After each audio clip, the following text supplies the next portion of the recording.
आजचा आपला पहिला प्रश्न आहे, खालीलपैकी कोणत्या राज्याने मुलींच्या लग्नाच्या वेळी त्यांना आर्थिक मदत करण्याच्या उद्देशाने अरुंधती योजना सुरू केली आहे? उत्तर आहे पर्याय क्रमांक 2 आसाम. आसाम या राज्य सरकारने नुकतीच अरुंधती योजना सुरू केलेली आहे. या योजनेअंतर्गत आसाम सरकार तेथील गरीब कुटुंबातील मुलींच्या लग्नासाठी म्हणजे ज्यांचे उत्पन्न 5 लाख रुपयापेक्षा कमी आहे अशा मुलींच्या लग्नाच्या वेळी त्या मुलींना 1 तोळे सोनं भेट देणार आहे या अरुंधती योजनेअंतर्गत. आणि ही योजना आसाम या राज्याने सुरू केलेली आहे. ही योजना आसामने सुरू केलेली आहे. मॅपमध्ये बघा, हे आहे आसाम. आसामची राजधानी आहे दिसपूर. आसामचे सध्याचे राज्यपाल आहेत जगदीश मुखी आणि आसामचे सध्याचे मुख्यमंत्री आहेत सर्बानंद सोनोवाल. पुढचा प्रश्न, T20 क्रिकेटमध्ये सर्वाधिक धावा करण्याचा विक्रम खालीलपैकी कोणी केला आहे? उत्तर आहे पर्याय क्रमांक 1 रोहित शर्मा. भारताचा क्रिकेटर रोहित शर्मा याने आंतरराष्ट्रीय T20 क्रिकेटमध्ये सर्वाधिक धावा करण्याचा विक्रम केलेला आहे. भारताची सध्या न्यूझीलंड विरुद्ध T20 सिरीज सुरू आहे. त्यामधल्या दुसऱ्या मॅचमध्ये रोहित शर्माने अर्धशतक झळकावलेलं आहे आणि या अर्धशतकासह तो आता आंतरराष्ट्रीय क्रिकेटमध्ये T20 क्रिकेटमध्ये सर्वाधिक धावा करणारा फलंदाज ठरलेला आहे. यापूर्वी हा विक्रम न्यूझीलंडच्या मार्टिन गुप्टिल या खेळाडूच्या नावावर होता आणि आता रोहित शर्मा हा आंतरराष्ट्रीय क्रिकेटमध्ये सर्वाधिक धावा करणारा फलंदाज ठरलेला आहे. उत्तर आहे पर्याय क्रमांक 1. इथे अजून 3 पर्याय दिसतात. दुसरा पर्याय आहे रोहित पौडेल, तिसरा आहे स्मृती मानधना आणि चौथा पर्याय आहे मिताली राज. या तिघांवरूनही आपल्या स्पर्धा परीक्षेच्या दृष्टीने महत्त्वाचे असे प्रश्न तयार होतात, ते आपण पाहूयात. दुसरा पर्याय आहे रोहित पौडेल. रोहित पौडेल जो आहे तो नेपाळ या देशाचा क्रिकेटर आहे आणि त्यानं नुकतंच आंतरराष्ट्रीय क्रिकेटमध्ये अर्धशतक काढलेलं आहे. म्हणजे आंतरराष्ट्रीय क्रिकेटमध्ये सर्वात तरुण वयात अर्धशतक काढणारा हा रोहित पौडेल हा खेळाडू आहे. त्याने त्याचं वय 16 वर्ष 146 दिवस असताना हे अर्धशतक काढलेलं आहे. यापूर्वी हा विक्रम सचिन तेंडुलकरच्या नावावर होता. सचिनने 16 वर्ष 213 दिवस एवढं वय असताना आंतरराष्ट्रीय क्रिकेटमध्ये अर्धशतक झळकावलं होतं आणि आता रोहित पौडेल हा सर्वात तरुण वयात अर्धशतक झळकावणारा क्रिकेटर ठरलेला आहे. तिसरा पर्याय आहे स्मृती मानधना. ही जी स्मृती मानधना आहे ती भारताच्या महिला क्रिकेट टीमची सदस्य आहे आणि तिने नुकतंच ICCने प्रसिद्ध केलेल्या जागतिक क्रमवारीमध्ये महिलांच्या जागतिक क्रमवारीमध्ये पहिला क्रमांक पटकावलेला आहे. म्हणजे ICCने प्रसिद्ध केलेल्या रँकिंगमध्ये स्मृती मानधना ही जगभरामध्ये अव्वल खेळाडू ठरलेली आहे. तसंच 2018मध्ये ह्या स्मृती मानधनाला ICCने सर्वोत्तम महिला क्रिकेटपटू हा किताब देऊनही गौरविलं होतं. तसंच याच स्मृती मानधनाच्या नावावर सर्वात जलद अर्धशतक झळकावण्याचा विक्रमही आहे. तिने 24 बॉलमध्ये हाफ सेंचुरी किंवा 50 रन काढल्या होत्या आणि सर्वात जलद अर्धशतक झळकावणारी ती भारतातील पहिली फलंदाज ठरलेली आहे. आणि आता चौथा पर्याय आहे मिताली राज. मिताली राज जी आहे ती आंतरराष्ट्रीय स्तरावर म्हणजे किंवा आंतरराष्ट्रीय क्रिकेटमध्ये 200 एकदिवसीय सामने खेळणारी जगातील पहिली महिला ठरलेली आहे ही मिताली राज. आणि आपला जो मूळ प्रश्न आहे T20 क्रिकेटमध्ये सर्वाधिक धावा करण्याचा विक्रम तो आहे रोहित शर्माच्या नावावर. उत्तर आहे पर्याय क्रमांक 1 रोहित शर्मा.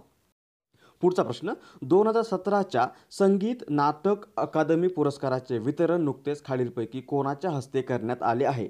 उत्तर आहे पर्याय क्रमांक 3 रामनाथ कोविंद. भारताचे राष्ट्रपती रामनाथ कोविंद यांच्या हस्ते नुकतंच 2017च्या संगीत नाटक अकादमी पुरस्काराचं वितरण करण्यात आलेलं आहे.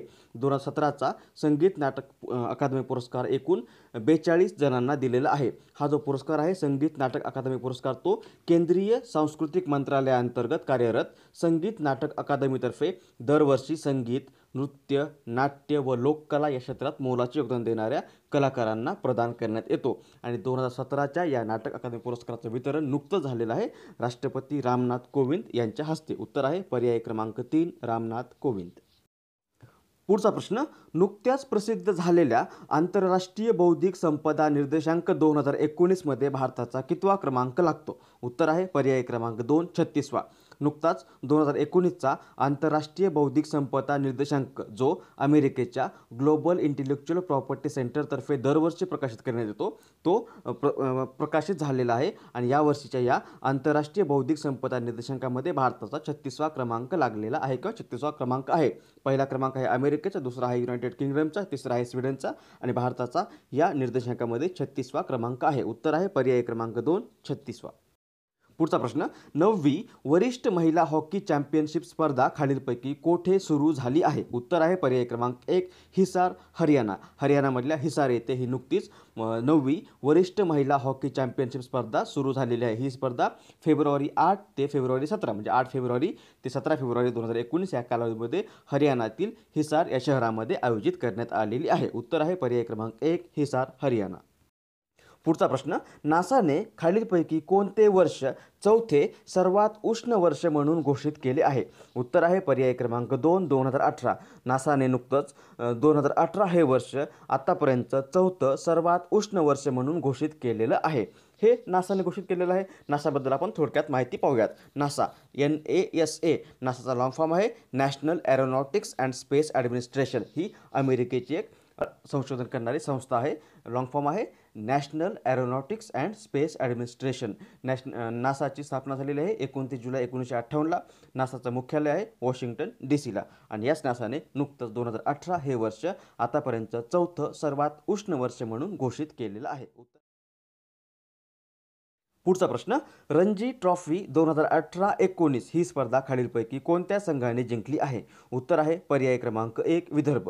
रणजी ट्रॉफी ही जी स्पर्धा आहे ही देशांतर्गत खेळली जाणारी एक प्रथम श्रेणी क्रिकेट स्पर्धा आहे आणि यावर्षी 2018-19ची ही रणजी ट्रॉफी विदर्भ या संघाने जिंकलेली आहे. विदर्भाने अंतिम सामन्यामध्ये सौराष्ट्र या संघाला नमवून ही रणजी ट्रॉफी 2018-19 ही स्पर्धा सलग दुसऱ्या वर्षी जिंकलेली आहे. उत्तर आहे पर्याय क्रमांक 1 विदर्भ.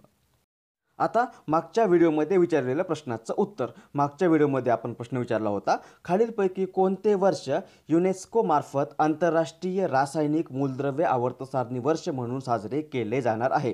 याचं बरोबर उत्तर आहे पर्याय क्रमांक 2 2019. 2019 हे वर्ष युनेस्को मार्फत आंतरराष्ट्रीय रासायनिक मूलद्रव्य आवर्त सारणी वर्ष म्हणून साजरं केलं जाणार आहे.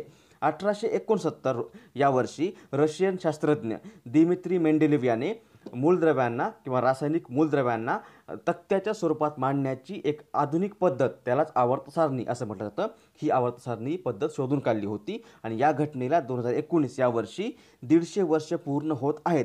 या घटनेला अधोरेखित करण्यासाठी युनेस्को मार्फत 2019 हे वर्ष आंतरराष्ट्रीय रासायनिक मूलद्रव्य आवर्त सारणी वर्ष म्हणून साजरं केलं जाणार आहे. उत्तर आहे पर्याय क्रमांक 2 2019.